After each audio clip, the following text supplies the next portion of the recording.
আমার দাদু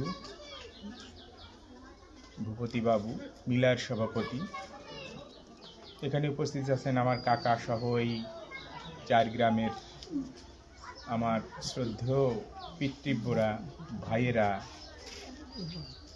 এবং যারা ছোট আছে, ভাইপো স্নেহের যারা আছে, সকলকে শ্রেণীভেদে প্রণাম, ভালোবাসা এবং স্নেহাশিস।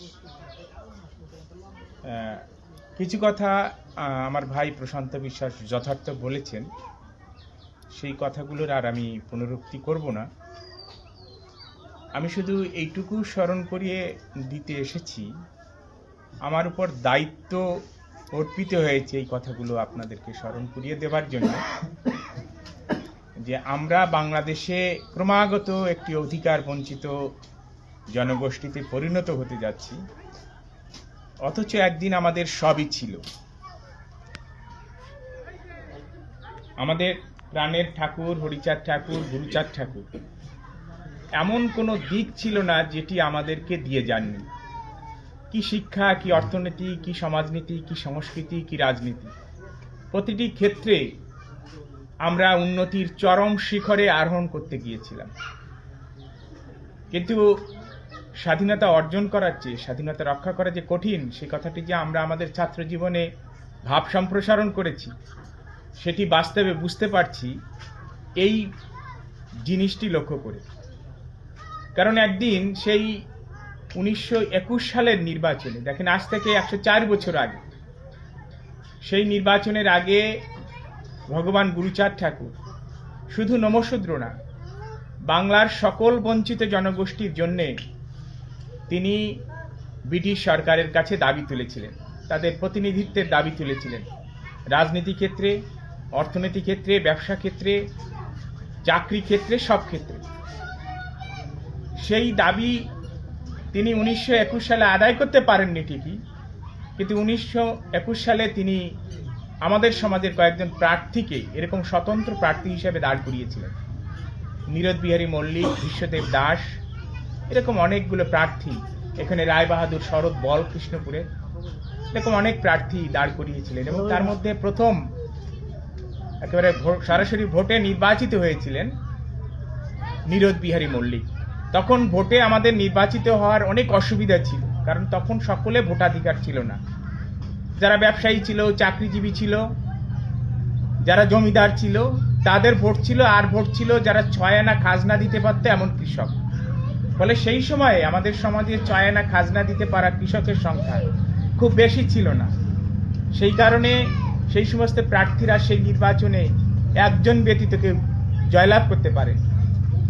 কিন্তু গুরুচাঁদ ঠাকুর তিনি কিন্তু ব্রিটিশদের কাছে আবার ডেপুটেশন দিয়ে বিশ্বদেব দাসকে মনোনীত হিসাবে পার্লামেন্টে পাঠাতে পেরেছিলেন। তার এই প্রচেষ্টা শেষ পর্যন্ত 1935 সালের ভারত শাসন আইনে ফলপ্রসূ হয়।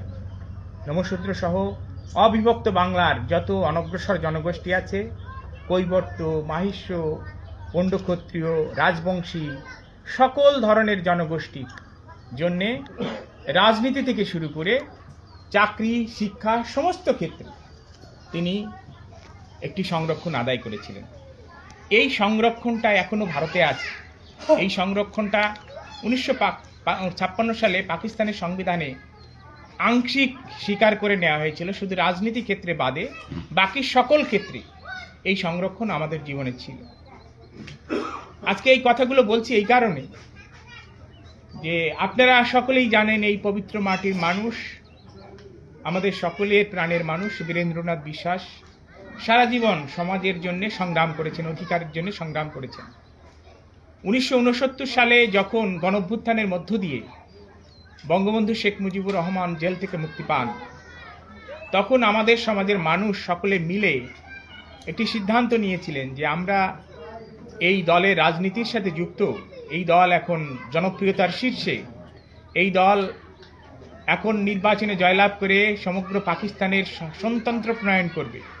সেই শাসনতন্ত্রে যাতে আমাদের অধিকার থাকে, এই বঞ্চিত মানুষগুলোর অধিকার থাকে, সেই জন্যে সেই সংবিধান সভায় আমাদেরকে যেতে হবে। ওনারা সারা বাংলাদেশের সকলে সিদ্ধান্ত নিয়ে বলেছিলেন, যেহেতু এই নেতার বাড়ি গোপালগঞ্জে, তার কাছে গোপালগঞ্জের 4 জন নমশূদ্র নেতাকে তারা পাঠিয়েছিলেন যে তাদের কথা সে ফেলতে পারবে না। শ্রদ্ধেয় বীরেন্দ্রনাথ বিশ্বাস, রামদিয়ার শ্রদ্ধেয় অনিল কৃষ্ণ রায়, হিজলবাড়ির শ্রদ্ধেয় তরুণীকান্ত অধিকারী এবং সর্বকনিষ্ঠ তখন ছিল মাত্র 29 বছর বয়স ছিল তখন কার্তিক চন্দ্র ঠাকুরের, তিনি এই 4 জন গিয়েছিলেন।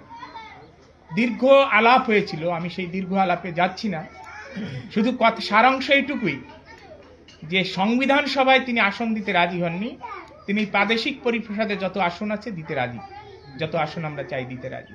কিন্তু আমাদের তো সংবিধানে আমাদের সমাজের কথা লিপিবদ্ধ করার দরকার।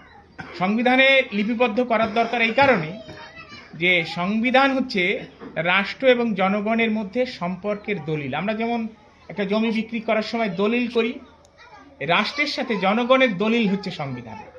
সংবিধানে যদি আপনার কথা না থাকে তাহলে কিন্তু আপনি আর কোনোভাবে আপনি অধিকার আদায় করতে পারবেন না। এই যে রিটটির কথা প্রশান্ত বিশ্বাস বলেছে, ওইটি কিন্তু আমি করতে পেরেছি। সংবিধানে সামান্য একটি সুযোগের কথা আছে, সেই কারণে সেই সুযোগটিও তৈরি হয়েছিল। এই যে কথাগুলো বললাম, বীরেন বিশ্বাসের নেতৃত্বে 4 জন প্রতিনিধি দল আমাদের সমাজে গিয়েছিলেন। তাদেরকে যখন উনি বললেন যে সংবিধান সভায় তোদের আসন দিতে পারবো না, তোরা যদি পারিস নিজেরা নির্বাচিত হয়ে আয়, তখন ওরা বেরিয়ে এসে ওনাদের প্রাদেশিক পরিষদে ওনাদের জন্য আসন নিশ্চিত ছিল, কিন্তু ওনারা ব্যক্তিগত উচ্চাভিলাষ, ব্যক্তিগত রাজনৈতিক আকাঙ্ক্ষা নিয়ে কোনোদিন পথ চলেননি। ফলে ওনারা কি করলেন, ওনারা প্রাদেশিক পরিষদের আসনের লোভ ত্যাগ করে ওনারা এই সকলকে ডেকে একটি আন্দোলন তৈরি করলেন, গণমুক্তি আন্দোলন। আমি প্রকৃতপক্ষে এই নীতিতে বিশ্বাস করি। ওনারা যেভাবে সমাজকে ডেকে সকলকে নিয়ে একটি সংঘবদ্ধ আন্দোলন তৈরি করেছিলেন, সেই আন্দোলনের নীতিতে আমি বিশ্বাস করি। আমাকে বাংলাদেশে অনেক সংগঠন আছে, বাংলাদেশে কিন্তু এখন সংখ্যালঘুদের রাজনৈতিক সংগঠন আছে, সেই সমস্ত সংগঠন থেকে আমার সাথে কথা বলেছে। যেহেতু আমি সবসময় কাজ করি, কোর্টে কাজ করি, বাইরে মিটিং মিছিল করি, আমাকে কিন্তু অনুরোধ করেছিল সেই সমস্ত সংগঠনের যারা উদ্যোগ নিয়ে সংগঠনগুলো করেছে তারা তো সভাপতি থাকবেই, কিন্তু তার দ্বিতীয় পদটি দিতে সকলেই রাজি ছিল। প্রতিটি সংগঠন এখনও রাজি। কিন্তু আমি মনে করি, আমি আমার সমস্ত জায়গায় আমি বলি এবং লিখি, আজকেও বলছি, আমি মনে করি এই বিচ্ছিন্নভাবে ঢাকা শহরে বসে একটি সংগঠন তৈরি করলে সেই সংগঠন জনভিত্তি পাবে না। সেই মনে করা আমাকে, সেই বোধ আমাকে তৈরি করে দিয়েছে গণমুক্তি আন্দোলন। বীরেন্দ্রনাথ বিশ্বাস, অনিল রায়, দীনবন্ধু দাস, কার্তিক ঠাকুর, তরুণীকান্ত অধিকারী, তারা সেই জায়গাটিতে আমি এটা মনে করে এখানে এসেছি। এবং তারা সেই সময় যে আন্দোলন করেছিল, সেই আন্দোলনের ফলশ্রুতিতে বাংলাদেশ স্বাধীন হবার পরে কিন্তু বাংলাদেশের সংবিধানে এই কথাটি লেখা আছে যে রাষ্ট্র প্রয়োজন মনে করলে যে কোনো মুহূর্তে এই জনগোষ্ঠীগুলোর জন্যে সংরক্ষণ দিতে পারবে, তাদের অধিকার ফিরিয়ে দিতে পারবে, যে অধিকার গুরুচাঁদ ঠাকুর আদায় করেছিলেন। ফলে যে কথাটি এখানে আমার বলার, যেটি প্রশান্ত বলেছে, যে অনেকে আমাকে উদ্বুদ্ধ করেছে, অনেকে বিচ্ছিন্নভাবে করেছে, অনেকে সংগঠিতভাবে করেছে, এবং সর্বশেষ একটি পর্যায়ে এসে আমাকে বলেছে যে এখন বাংলাদেশের যে পরিস্থিতি, বাংলাদেশে একটা নৈরাজ্য চলছে, এই নৈরাজ্যিক পরিস্থিতিতে আমাদেরকে সাহস করে একটি প্রতিযোগিতা করতে হবে, এটি একটি যুদ্ধ। যেহেতু কোর্টে এই যুদ্ধে একটি পর্যায়ে আমরা এসেছি, আমাদের অধিকার আদায়ের সেই দাবিগুলো কোর্টে বিচারাধীন আছে, সেই দাবিগুলোকে আমরা যদি পার্লামেন্টে নিয়ে যেতে পারি তাহলে আমরা সম্পূর্ণরূপে সফল হব। তারা সেইভাবে আমাকে বলেছে। এখানে অনেকের কাছে ঢাকার থেকে আমাদের যারা অভিভাবক তারা ফোন দিচ্ছেন, এলাকার যারা অভিভাবক ফোন দিচ্ছেন।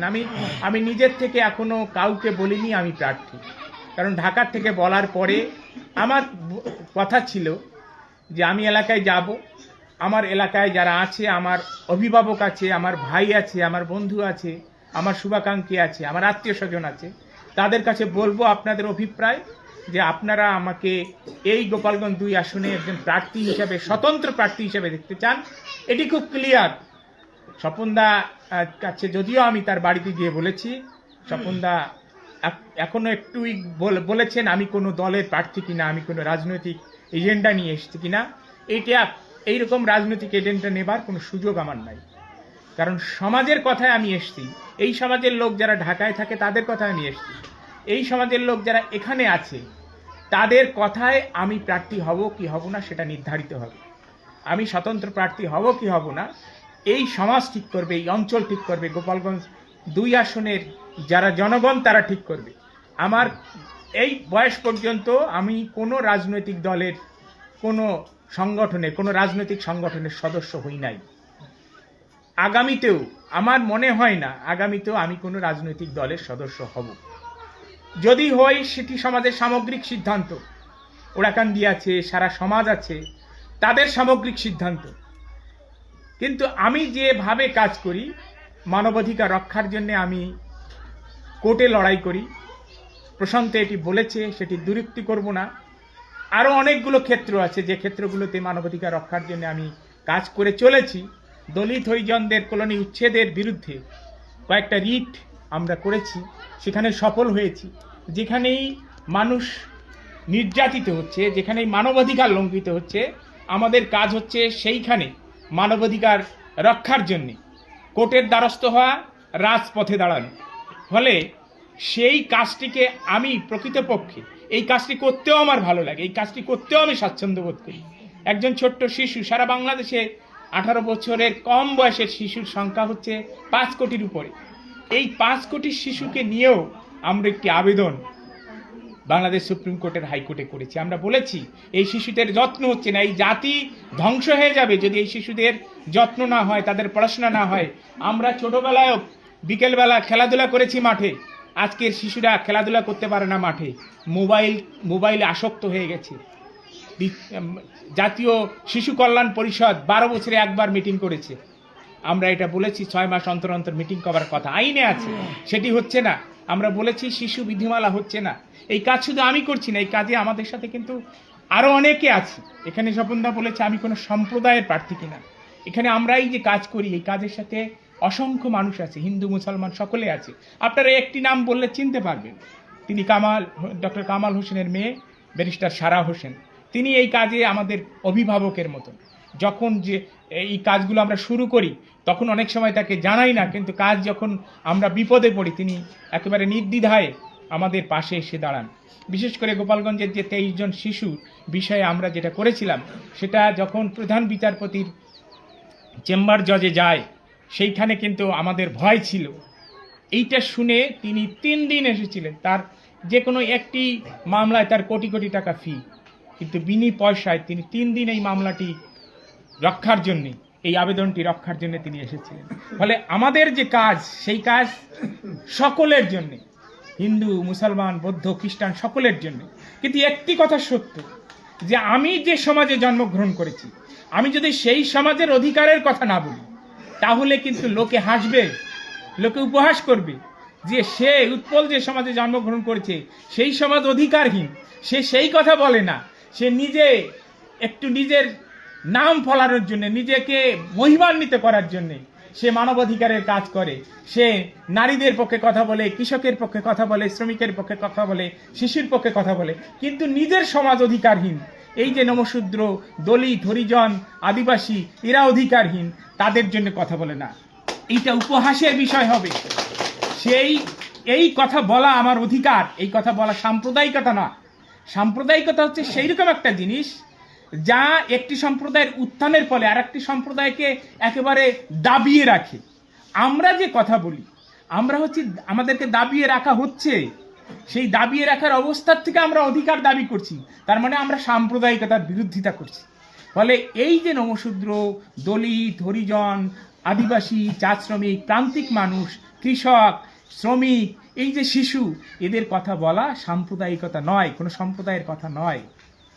সেটা যদি সম্প্রদায়ের কথা হতো, সেটা যদি সাম্প্রদায়িকতা হতো, তাহলে মহামান্য সুপ্রিম কোর্টের হাইকোর্ট ডিভিশন সেটা বিবেচনা করতো না।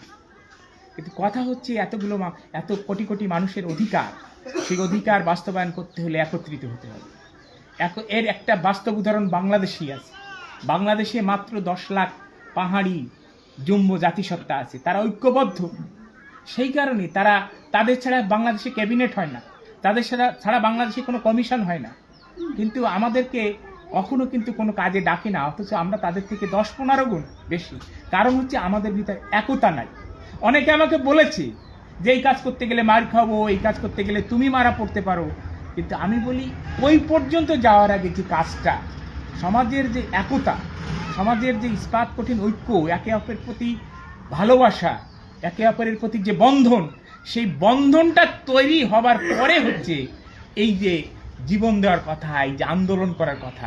স্বপনদা যে বললেন আমরা প্রতিবাদ করতে রাস্তায় যাচ্ছি না, হয়তো সাতপাড় বা কোনো জায়গায় যাচ্ছি না, এটা কেন? এটা আমাদের মধ্যে বিচ্ছিন্নতা আছে, আমাদের মধ্যে পরস্পরের মধ্যে যে ভালোবাসা। আমি যদি নির্বাচন করি, আমি একটি কথা বলতে পারি, আমাদের বন্ধনটা দৃঢ় হলে এই নির্বাচনটা হবে, বন্ধনটা শিথিল হলে এই নির্বাচনটা হবে না। যদি শুধুমাত্র রাজনীতি আমার উদ্দেশ্য থাকতো, তাহলে তো যে কোনো একটা পার্টির আমি সেক্রেটারি হতাম, শুধু সংখ্যালঘু যে কোনো পার্টির না। বাংলাদেশের মূলধারার জাতীয় রাজনীতিতে হিন্দু মুসলমান মিলিয়ে অনেক সংগঠন আছে, জাতীয় পর্যায়ের অনেক সংগঠন আছে। চেষ্টা করলে সেই সমস্ত সংগঠনেরও সাধারণ সম্পাদক বা এরকম গুরুত্বপূর্ণ পদে যাওয়া খুব কঠিন কাজ না এখন আমার পক্ষে। কিন্তু আমি সেই রাজনৈতিক উচ্চাকাঙ্ক্ষা আমি পোষণ করি না, কারণ একটি দৃষ্টান্ত আমার সামনে আছে, বীরেন্দ্রনাথ বিশ্বাস জীবনের একেবারে সর্বস্ব ত্যাগ করে তিনি এই সমাজকে ভালোবেসেছিলেন, তিনি তার জীবনের সব কিছু উজাড় করে দিয়েছিলেন এই সমাজকে। ফলে সেই জায়গাটুকু যাতে কোনোভাবে আমার দ্বারা কলঙ্কিত না হয়, সেই কারণে আমি কোনো হটকারী রাজনীতি, কোনো চটকদারি রাজনীতি, ব্যক্তিগত উচ্চাকাঙ্ক্ষা চরিতার্থ করার রাজনীতি সাথে আমি যাচ্ছি না। আমি এমন কথাও বলেছিলাম এই উদ্যোগে, যে উদ্যোগ চলমান সেই উদ্যোগে আমি এমন কথাও বলেছিলাম, দেখেন আপনারা একজন প্রার্থী হন, এখানে ঠাকুরবাড়ি আছে, অনিল রায়ের ছেলেরা যোগ্য আছে, এখানে আরও অনেকে আছে যোগ্য, এখানে জীবনানন্দবাবুও তো যোগ্য, তাদের একজনকে আপনারা প্রার্থী করেন, আমি পিছন থেকে নির্বাচনটাকে পরিচালনা করি। এই নির্বাচন পরিচালনা করার অভিজ্ঞতা আমার অনেকগুলো আছে। 2009 সালে শুধু সুবোধ বিশ্বাসের নির্বাচন না, এখানে কোটালীপাড়ার বিমল বিশ্বাস, কাশিয়ানির সুব্রত ঠাকুরের নির্বাচনের সাথে আমি ঘনিষ্ঠভাবে যুক্ত ছিলাম। ফলে এই অঞ্চলটাকে আমি খুব ভালো করে বুঝি। আমি এই অঞ্চলের নির্বাচন, এই অঞ্চলের জনগণ, এই অঞ্চলের হিন্দু মুসলমান সকলকে আমি বুঝতে পারি তারা কেন কাকে কি কারণে ভোট দেবে। আমি ছোট্ট একটু উদাহরণ দিয়ে আমার কথা শেষ করব, আপনাদের মতামত নিয়েই সব কিছু হবে। আমি ধরেন কাশিয়ানী উপজেলায় মাত্র 20% মাইনরিটি ভোট, সেখানে সুব্রত ঠাকুর যে দুইবার উপজেলার চেয়ারম্যান নির্বাচিত হয়েছে, কেন নির্বাচিত হয়েছে? কেন ওখানকার মুসলমানরা ব্যাপক হারে তাকে ভোট দিয়েছে? কারণ তাকে ভোট দিয়েছে এই কারণে যে সে গালিগালাজ করে না, সে মাস্তানি করে না, সে কারুর টাকা মেরে খায় না, কোনো প্রজেক্ট আসছে সেই প্রজেক্টের থেকে টাকা সে পকেটে ভরে না, সে অন্তত হিন্দু মুসলমান যে তার কাছে যাক না কেন তাকে চাচা বলে ডাকে, কাকা বলে ডাকে, বসতে দেয়, আপ্যায়ন করে, আদর যত্ন করে। সে যখন ইউনিয়ন পরিষদের চেয়ারম্যান ছিল তখন তার প্রতি মাসে 20,000 টাকা, তার ঠাকুরমা তখন বেঁচে ছিল, ছোটো মা, তাকে 20,000 টাকা দিত। কারণ ওই যা আসতো মালপত্র দিয়ে আর যখন থাকতো না তারপরেও লাইনে লোক দাঁড়াই থাকতো, পকেটের থেকে সেই টাকাগুলো দিতে হতে থাকে। এই কারণে কিন্তু তাকে হিন্দু মুসলমান সবাই মিলে ভোট দিয়েছে। ফলে আপনার ঘরের সন্তান যদি সত্যি যোগ্য হয়, যদি ভদ্র হয়, যদি জনসেবার বাসনা নিয়ে সে সবার কাছে যেতে পারে, তাহলে এটা ভাবার কোনো কারণ নেই যে সে শুধু আপনার সমাজের ভোট পাবে। কিন্তু হ্যাঁ, সে আগে দেখতে চাইবে, বাইরের লোক আগে দেখতে চাইবে, অন্যরা আগে দেখতে চাইবে আমার যে গ্রামে জন্ম সেই গ্রামটা আমার সাথে আছে কিনা, আমার যে অঞ্চলে জন্ম সেই অঞ্চলটা আমার সাথে আছে কিনা, আমার যে সমাজে জন্ম সেই নমশূদ্র সমাজ বা মতুয়া যে নামেই আমরা বলি না কেন সেই সমাজটা আমার সাথে আছে কিনা। যদি না থাকে তাহলে কিন্তু ওই ভালো জিনিসটিও খারাপ হয়ে যেতে পারে। ফলে সিদ্ধান্ত খুব একটি জায়গায়, যে ঢাকায় ওনারা বলেছেন আমি আপনাদের কাছে এসেছি, এটি প্রথম মিটিং, তার আগে আমি কিন্তু বাড়িতে বাড়িতে গিয়েছি, আরও অনেক জায়গায় আমাকে যেতে হবে। আমাকে আমাদের অভিভাবকরা বলেছে এলাকার লোক, এই সমাজ এবং এই অঞ্চল যতক্ষণ না পর্যন্ত তোমাকে প্রার্থী হিসাবে ঘোষণা করছে ততক্ষণ পর্যন্ত তুমি কোনো গানে, কোনো জনসভায়, কোনো জায়গায় গিয়ে তুমি নিজে বলো না তুমি প্রার্থী, আমি সেইভাবে আছি। 2-3টা গান হয়ে গেছে, সেখান থেকে লোক আমাকে খবর দিয়েছে, আমাদের যারা কাজ করে তাদেরকে তারা বলেছে প্রার্থীকে নিয়ে আসো। আমি কিন্তু আমার অভিভাবকদের কথার কারণে আমি কিন্তু কোথাও যাইনি, কারণ আমি জানি এই সমাজ, এই অঞ্চল, এই জনপদ অনেক ইতিহাসের সাক্ষী। 1873 সালে এই জনপদ যে আন্দোলন করেছিল, সেই আন্দোলন হচ্ছে পৃথিবীর প্রথম বয়কট আন্দোলন। ইতিহাসে সেটি জায়গা পেয়েছে। সেই আন্দোলন করেছিল আমার পূর্বপুরুষ। এই সমাজে জন্মগ্রহণ করেছেন পূর্ণব্রহ্ম হরিচাঁদ ঠাকুর, এই সমাজের জন্মগ্রহণ করেছেন গুরুচাঁদ ঠাকুর, বীরেন বিশ্বাস, অনিল রায়, কার্তিক ঠাকুর, দীনবন্ধু দাস, তরুণীকান্ত অধিকারী, তরুণীকান্ত সরকার। সেই সমাজ ঐক্যবদ্ধ হলে যেটা সম্ভব, সেটা অন্য কোনোভাবে সম্ভব না। এবং এই যে নির্বাচনের কথা আসছে, আমি খুব একেবারে পরিষ্কারভাবে বলতে চাই, এই নির্বাচন হচ্ছে অধিকার আদায়ের নির্বাচন। কাদের অধিকার? যারা বঞ্চিত, যারা প্রান্তিক, যারা শিশু, যারা নারী, যারা কৃষক, যারা শ্রমিক, তাদের অধিকার আদায়ের এই নির্বাচন। আমি তাদের কথা বলব। আমি স্পষ্ট ভাষায় বলেছি ঢাকার মিটিংগুলোতে যে বাংলাদেশে 12টা কমিশন হয়েছে, কিন্তু এখনো পর্যন্ত কৃষকদের জন্য কোনো কমিশন হয় নাই। অথচ কৃষক হচ্ছে এদেশের 80% মানুষ কৃষিকাজের সাথে যুক্ত। এই দেশ, এই জাতি উন্নত হবে শিক্ষার মাধ্যমে, কিন্তু শিক্ষার জন্য কোনো কমিশন করে নাই। এই দুটো কমিশন করার দরকার ছিল আগে। এই কথা বলার জন্য আমি দাঁড়িয়েছি আপনাদের মাঝখানে এসে।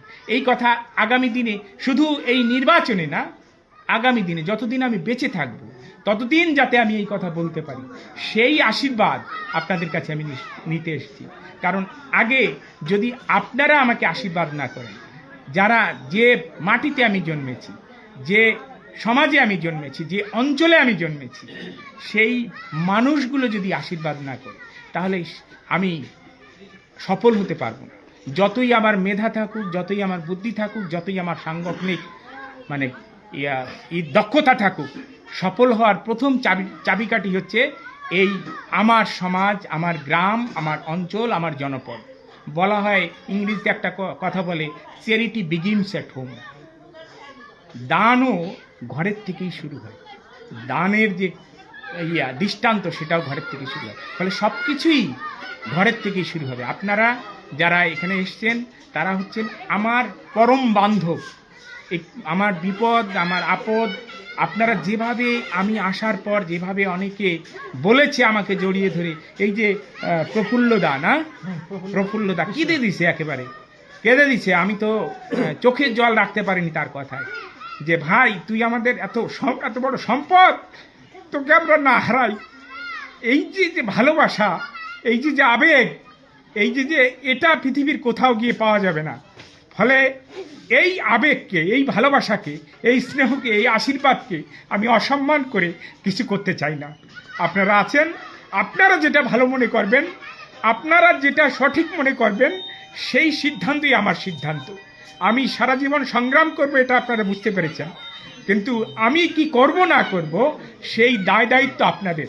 যেভাবে জগদীশ বিশ্বাস যেভাবে প্রতিদিন ফোন করে যাচ্ছে, জীবানন্দ বাবু যেভাবে ফোন করতেছে, প্রতিটি মানুষ, প্রতিটি দরকার মানুষ যেভাবে কথা বলছে, সেই কথাকে অসম্মান করে আমি কিছু করব না। আমার এমপি হওয়ার দরকার নেই, আমার মন্ত্রী হওয়ার দরকার নেই। আমার দরকার আপনাদের আশীর্বাদ, আপনাদের ভালোবাসা। এই নির্বাচন আপনারা করবেন কি করবেন না, আমি প্রতীক। আমাকে না দাঁড় করিয়ে অন্য কাউকে দাঁড় করিয়ে এই নির্বাচন আপনারা করতে পারেন। এই সিদ্ধান্ত নেবার ক্ষমতা, এই সিদ্ধান্তর মালিক আপনারা। ফলে আপনাদের প্রতি আমি আমার একেবারে আনত প্রণতি জানাই, আমার শ্রদ্ধা জানাই। যারা আমাদের পূর্বপুরুষ আমাদের অধিকারের জন্য সংগ্রাম করেছে, তাদের সকলের প্রতি, সকলের আদর্শের প্রতি আকুণ্ঠ সমর্থন, আকুণ্ঠ আনুগত্য রেখে আপনাদের সকলকে আমার এই আকুল আবেদনটুকু রেখে আমি যা বলতে পারলাম, আমি যতটুকু বলতে পারলাম না, সবটুকুই আপনারা বুঝে নেবেন। কথা কিছু কিছু বুঝে নিতে হয়, সে তো মুখে বলা যায় না। আমি তো হয়তো সবটুকু বলতে পারলাম না আমার আবেগের কারণে, হয়তো আমি সবটুকু বলার ক্ষমতাও রাখলাম না, ভাষা দিতে পারলাম না। সবটুকুই আপনারা বুঝে নিতে পারবেন, এই ক্ষমতা আপনাদের আছে। এই বিশ্বাস রেখেই আপনাদের সকলের চরণে আমি প্রণতি জানিয়ে আমার কথা শেষ করছি।